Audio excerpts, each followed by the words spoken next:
Well, I'm going to start with the crummy camera, and then we'll work our way up.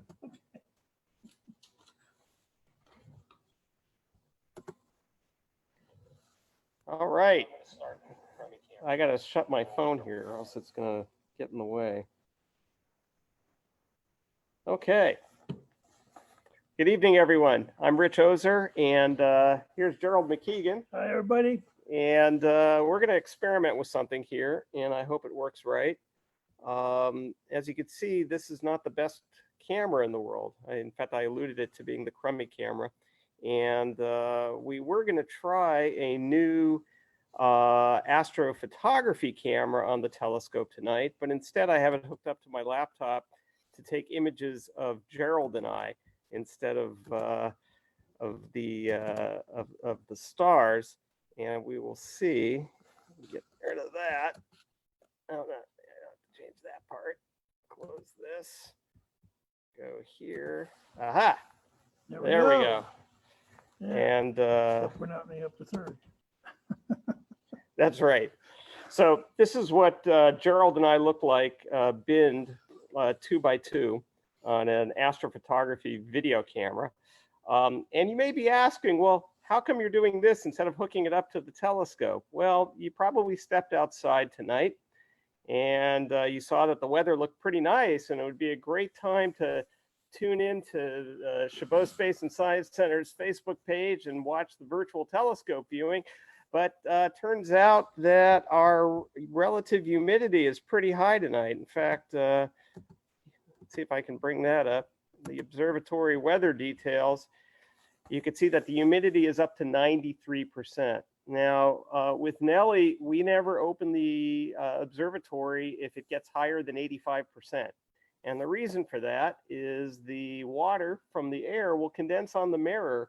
And not only will it be terrible to view through, but it lingers on the optics for quite some time afterwards. So unfortunately, we are skunked by weather once again.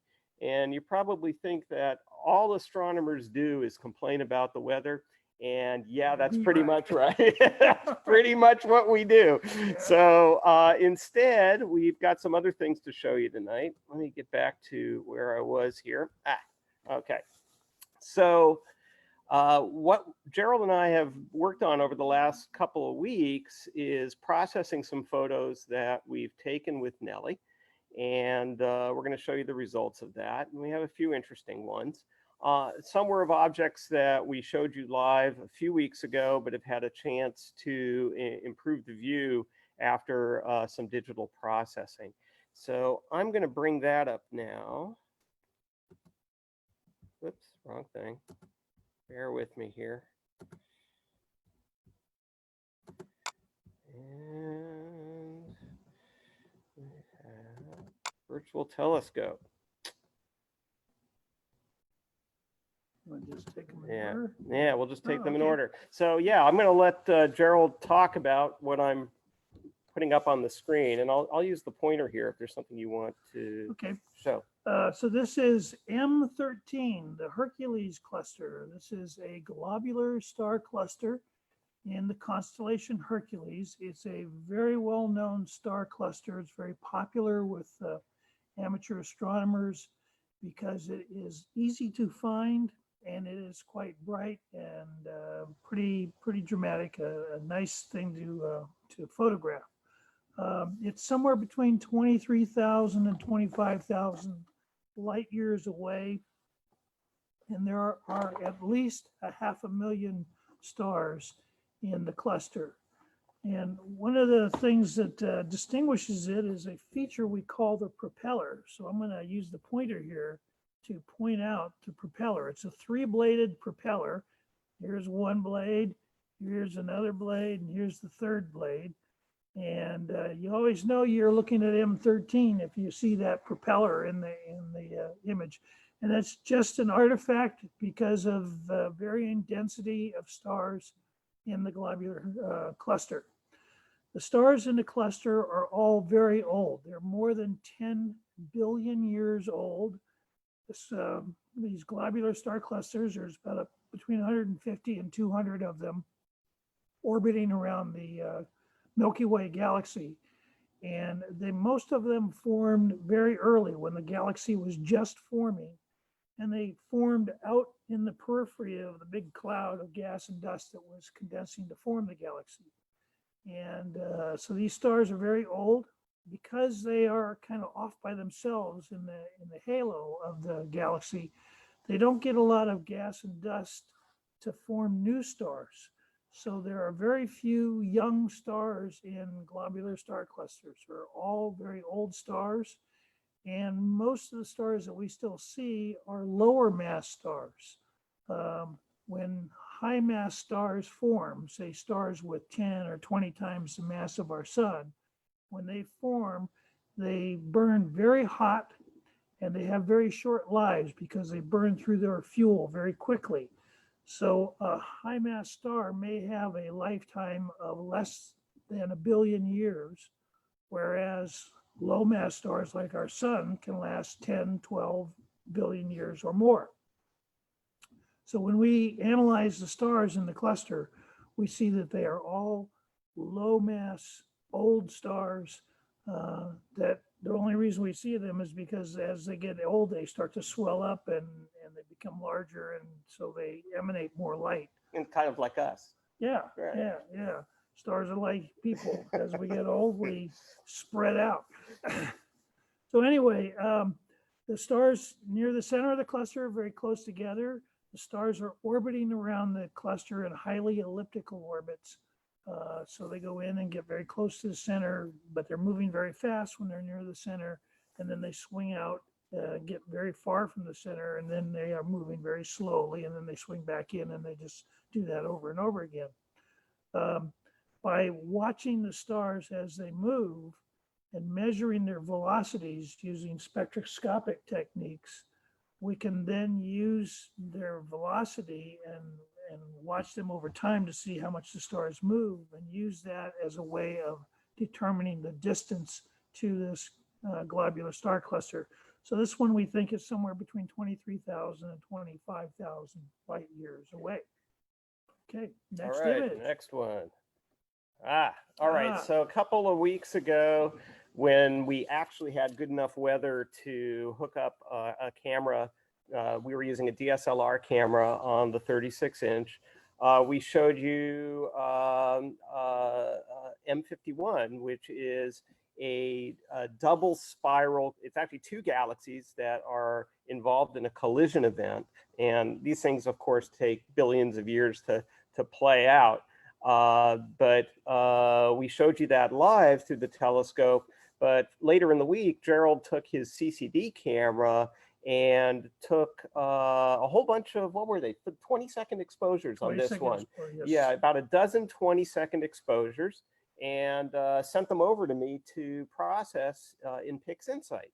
Pixinsight is a astrophotography photo processing software package that allows you to play all kinds of interesting tricks on the images to bring out detail, suppress the noise, enhance the star field, subdue stars that are bloated or blooming, and bring out the details in the dark lanes of a galaxy. So this went through Pixinsight, and it kind of gave me a real appreciation for how much Nellie's aperture can contribute to detail in an astrophotograph.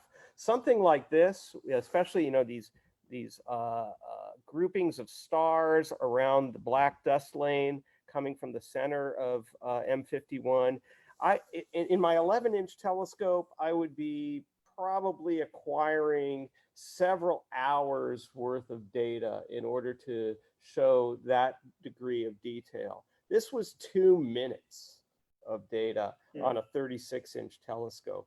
And I was pretty blown away by the amount of detail you were able to get in that short a time. Now, of course, if we were able to get hours worth of data from the 36-inch, we'd be able to beat the noise down even more, and we'd probably get smoother edges on the galaxy, and it wouldn't look quite as speckly where the cursor is now.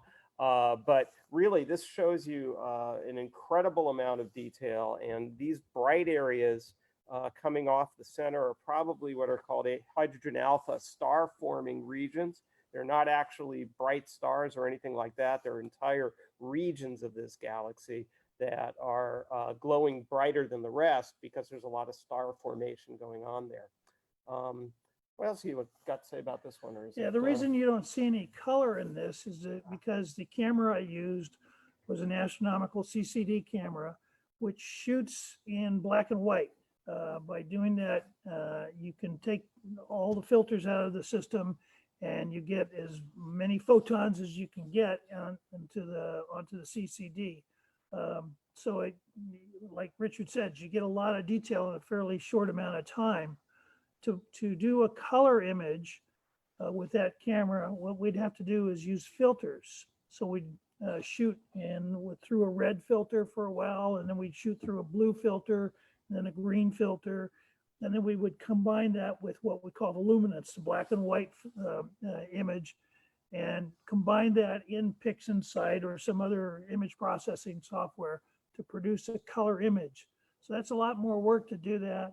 a lot more time? Yeah, a lot more time Yeah. too. The camera I use to do this is the one I use for asteroid searching, and we don't worry about color when we're doing asteroid searching, so I don't have filters on it, so all black and white. Yeah. This galaxy is about 37 million light years away. The spiral arms are very distinct. That's almost always an indication that a galaxy has gone through some sort of a merger process, as what you're seeing right now. That other galaxy, its technical name is NGC 5195. Most people just say M51, they refer to both of them together, but technically it's just the big spiral, it's M51. And the other one is NGC 5195. Anyway, next picture. You have a good memory for those numbers, I'll tell you. Oh, okay, go for it. This is M57, Messier 57, also known as the Ring Nebula. It's a very popular object to photograph by amateur astronomers because you get so much color out of it. This is what we call a planetary nebula.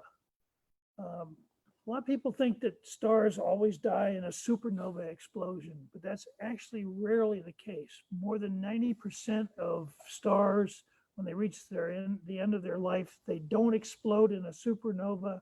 They die a very slow process that ends with a planetary nebula. The star eventually collapses into what's called a white dwarf. If you look carefully in the center of the donut hole, you can just barely make out the white dwarf at the center. Imagine if you took half the mass of our sun and compressed it down to about the size of the planet Earth. So the sun is 109 times the diameter of the Earth. So imagine taking half of the mass and compressing it down to be only the same diameter as the Earth. That's what a white dwarf is. White dwarf is extremely hot and very dense, and it emits most of its energy as ultraviolet radiation. Before the star collapsed and became a white dwarf, it was a supergiant, red supergiant. And when it's a supergiant, it blows off its outer layers of gas over hundreds of thousands of years. And that gas slowly drifts away from the star. The star becomes a white dwarf. It's emitting all this ultraviolet radiation. That radiation goes out and ionizes all that gas that's drifting away from the star. And the ionized gas then glows.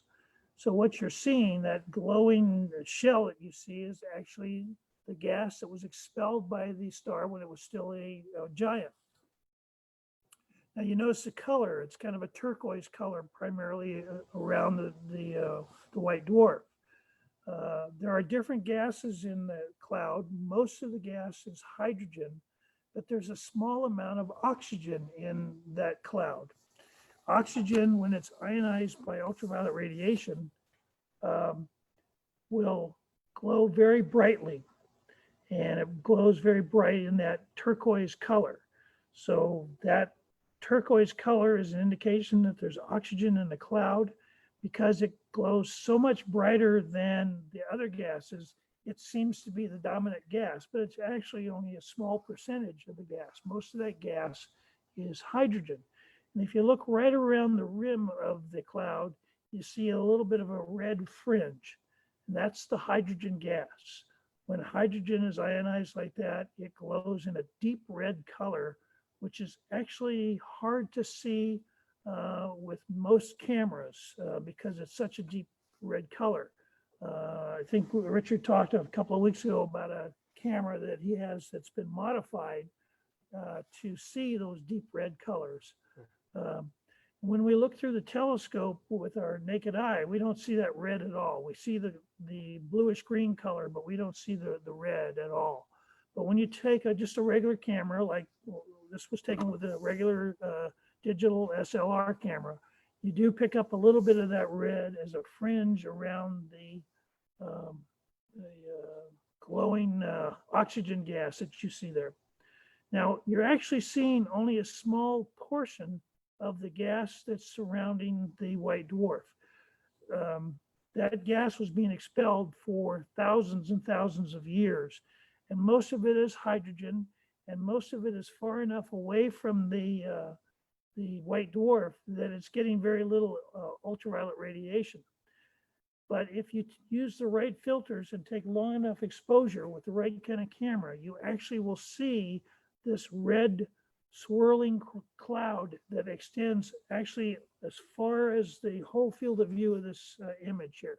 And the cloud is quite extensive, and it's just gas that was blown off by the star when it was in its giant phase.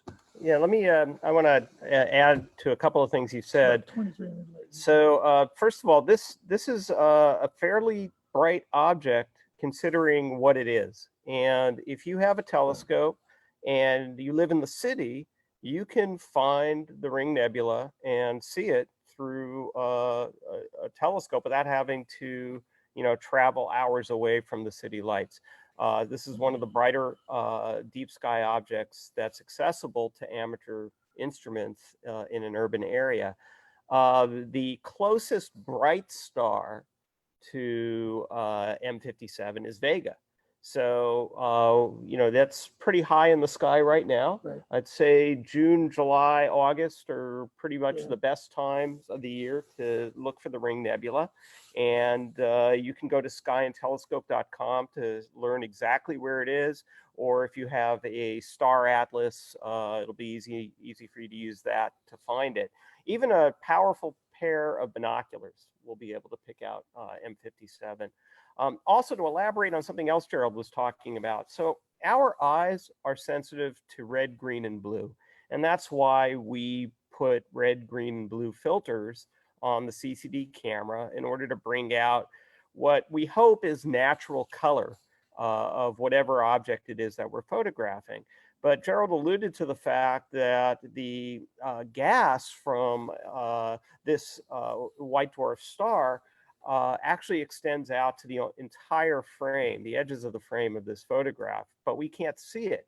But if we were to use something called a narrowband filter and put a filter that was sensitive to light that was in the oxygen frequency, or light that was in the hydrogen frequency, and took some long photographs just in those frequencies, ignoring everything else, then we would be able to see a lot more of that detail by adding it into the red, green, and blue photograph. And a lot of people do that, and it's called narrowband imaging. The filters aren't terribly expensive to do that, but what you really need is a good mount, because you might want to be taking 10 to 20 minute exposures per frame of each of those different narrowband filters. So for instance, if you were to take 5 minutes of luminance and 10 minutes of red, 10 minutes green, 10 minutes blue, as your typical routine, you would probably be taking 20 minutes of narrowband and adding that to your image. And so that, obviously adds a bunch of time and some accurate tracking to the entire process. So anyway, that's a little bit about narrowband imaging, and I'll move on to the next photograph. Okay. So we tried to show you this a couple weeks ago. It really didn't work out so well, but Gerald took some photos using Nellie, and this is of M64, otherwise known as the Black Eye Galaxy. And you can see why it's called the Black Eye Galaxy. It looks like somebody punched it in the eye, and it's got this dark dust lane right in the center of the galaxy. That's what those black areas are. It's gas and dust left over from exploded stars or from hydrogen that has not yet turned into stars and is blocking the view of the material behind it. A whole variety of different materials in those dust lanes. And the other thing I really wanted to show when I processed this image are the spirals. This is a spiral galaxy, even though you don't see these, really clear spiral arms like we did in M51.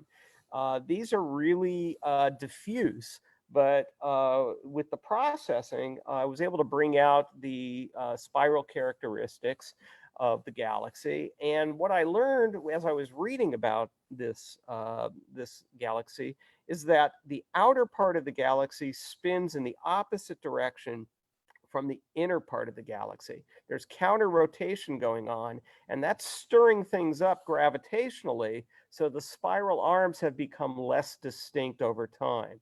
And the reason that you have part of the galaxy spinning one way and part of the galaxy spinning the other way is that there was at some time in its history a sizable collision with another galaxy. And that other galaxy was spinning in the opposite direction. So it created this very unusual object that's well on its way toward losing its spiral characteristics. And probably someday in the future, it'll become what's called an elliptical galaxy, where it's just a ball of stars without a lot of detail in its structure. And it almost looks that way now, but it still has remnants of its original spiral arms, not to mention its interesting feature in the center. These were slightly longer images, Gerald. I think these were 30-second images. Seconds, yeah. And again, it was a dozen or so 30-second images that we stacked up in Pixinsight and then enhanced the dust lanes to bring out the black eye in the center. Okay, this is very interesting. I'm gonna let you talk about this. All right. Let's see, which one is this? This is M87, but this is, I think the next one is the better of the two. Yeah. I just hit the right arrow here. Oh. Oops, let me get that. Oh, wrong thing. Bear with us here a second. There we go. Yeah, that's the better of the two. Okay. So this is the galaxy M87. M87 is what we call an elliptical galaxy. It is not a flat spiral disk. It's more like a ball of stars, but it is a galaxy. Galaxies typically become elliptical galaxies after they've undergone several collisions with other galaxies. This one has a very massive black hole at the center of it. And about a year ago, you may have seen news stories about the first time astronomers actually photographed a black hole. And that black hole was the one at the center of M87. It has a very massive black hole. It's an active black hole in that it is pulling material in, and that material is being destroyed as it goes into the accretion disk around the black hole.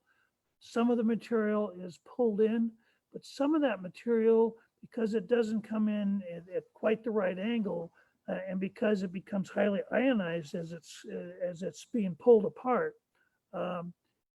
it interacts with the magnetic field around the black hole. And if it hits at the right angle, instead of falling into the black hole, it ends up getting pulled by the magnetic field towards the pole of the black hole. The black hole is spinning, so it has a north and south pole, if you will. And the material gets pulled towards the pole, and then it's shot out of the pole as a high-speed jet. And if you look carefully, you can see the jet. If you look to the right, there's a little line that's extending out. I'll point it out here, right there. That's the jet right there. That jet is material that's being thrown out of the galaxy by the black hole at velocities that are very near the speed of light. So that gives you an idea how much energy is involved when that black hole ejects that material. I want to try something. I want to see if I could magnify this image so that the jets, for people who are watching on their phones, it's a little tough. There you go. Yeah. So you see the jet right there. That's this high-speed jet. This is not an unusual occurrence. So we see it quite often with active galactic nuclei, active black holes at the center of galaxies.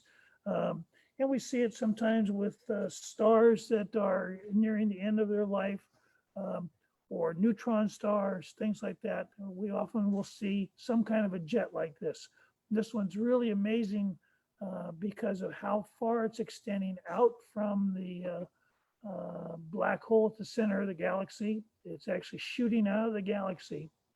And astronomers have attempted to measure the velocity, and they are finding that there are sections of that jet where the speed is 99% the speed of light, which is pretty extraordinary. This object is about 54 million light years away. And again, it's an elliptical galaxy. It's in the constellation Virgo. Right. All right. I think that was our last image for tonight. I'm going to be taking the shots that Gerald used for this and processing them later in the week. So maybe next time we'll have another visualization of this. We'll see how it comes out. Richard has a lot more patience for image processing than I do. All right. So anyway, now you can look at us again. And I'll show you, actually, I'm going to show you something here, just because we have a few minutes left. We have been talking about different cameras that we can use for these presentations. Let me go back to my Zoom controls here. If I can do that, I'm going to stop sharing, turn on the video. There you go. So this is what this little camera looks like. Yeah, I believe I'm sharing I'm sharing the video right now. Okay. This is what this little camera looks like. This is made by a company called ZWO, and they make a whole series of fairly inexpensive video and CMOS cameras. This is a little color video camera, but it's also capable of taking long still photographs. So I could take, a 5 or 10 minute still using this camera. It's not cooled. It doesn't have a cooler on it, but notice it's got those 4 holes in the back of it, which will allow me to buy a $12 cooler and bolt it to the back and cool the camera down if I want to take longer images. So anyway, we were going to play with this tonight on Nellie and see how well it worked, but of course we didn't have the opportunity. So maybe next time. And so in the meantime, I'm learning how to use it, and I'll go back to sharing my screen here. And that's us through the camera I was just showing you. And I'm using a piece of software here to control it called SharpCap, which is, this version of it is free. It's you just download it from the internet, and it'll work with most CMOS cameras. It does not work with digital SLR, so you can't hook this up to like your Canon camera and expect it to work, but it works well with all the standard astrophotography CMOS cameras. And it does something really interesting. It does something called live integration or live stacking. So if I hit this live stack, let me go clear this and let me view it as individual frames. Okay, so this is what you've been seeing while we've been online, just the normal video mode. But if I start stacking, which I'm going to do here, and notice that, oops, let me start clear. There we go.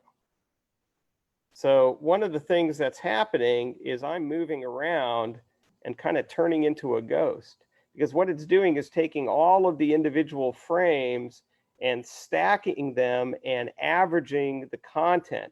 So where I was sitting before is getting averaged out from where I'm sitting now. And if I move my head back to where it is, then it'll become, I'll become more apparent towards the center of the image. And there it is, starting to come into view. And it's a very strange, it's a very strange thing to play with, but I've been having fun with it all day. So anyhow, that's what astronomers do when they don't have good weather, is they just play with cameras. Anyway, go back to my individual frames here. So anyway, it gives you a lot of control over what it does with the images. It allows you to change the gain of the camera. It allows you to change the binning, the exposure time. I can, it comes with a little fisheye lens on it, which is what you're looking through right now, or what you're seeing us through right now. You can flip us around here and lay on our side. There we go. Now we're completely backwards. So anyway, there's a lot of interesting controls on this free piece of software. And I'm looking forward to trying it out on a telescope instead of just staring at myself.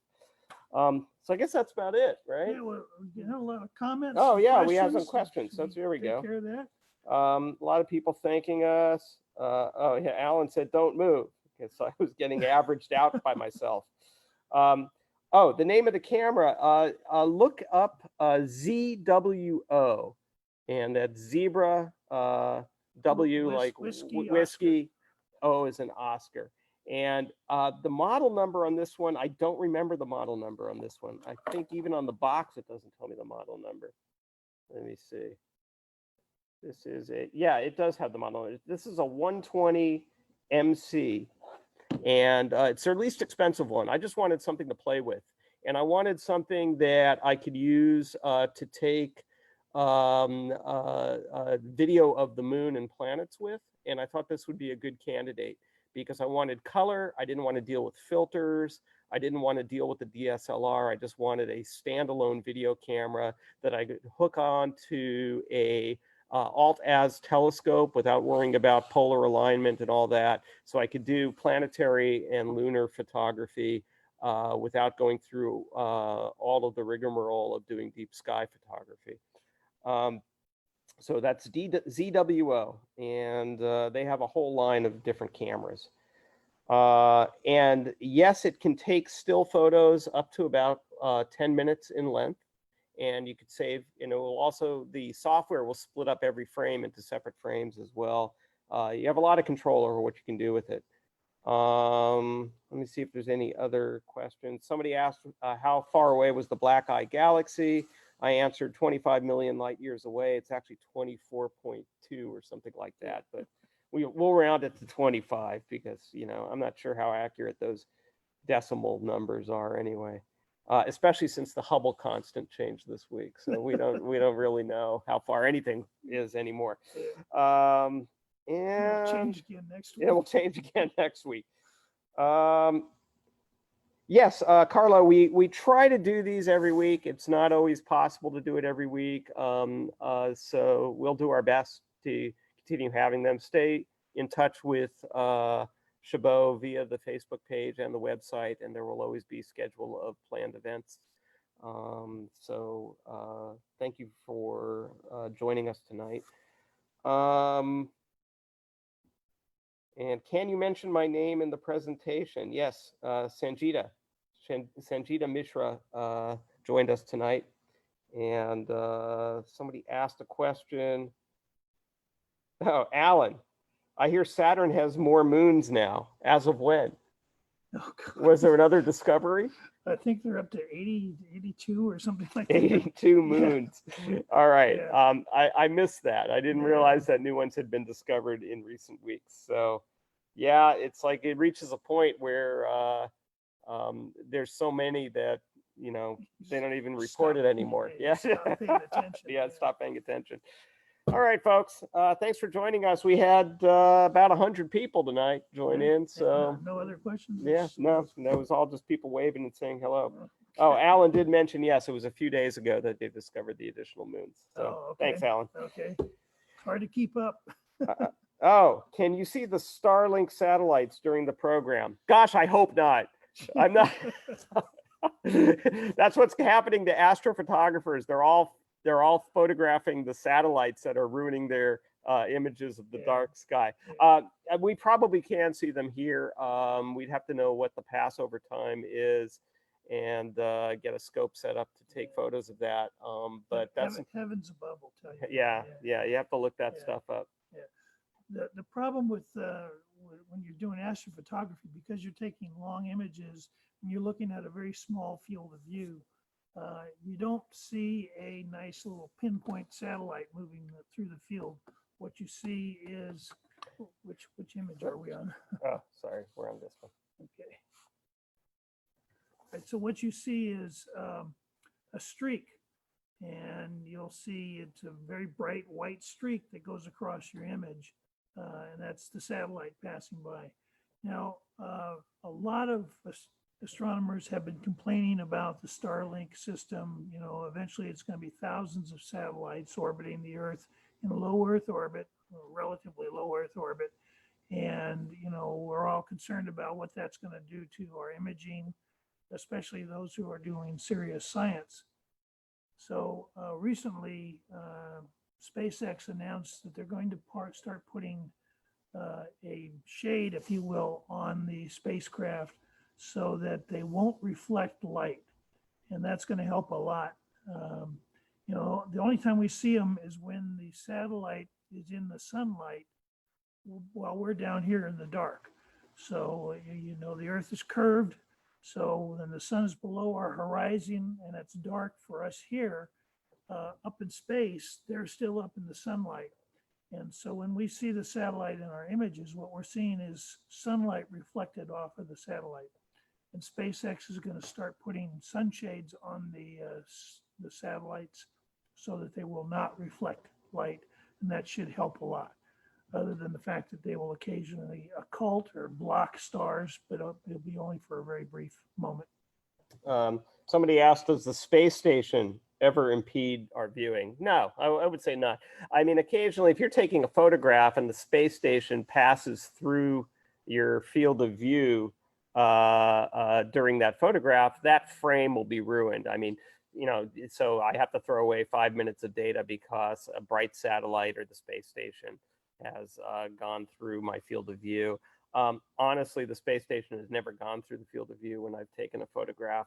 I'd probably would have saved that one if it had happened.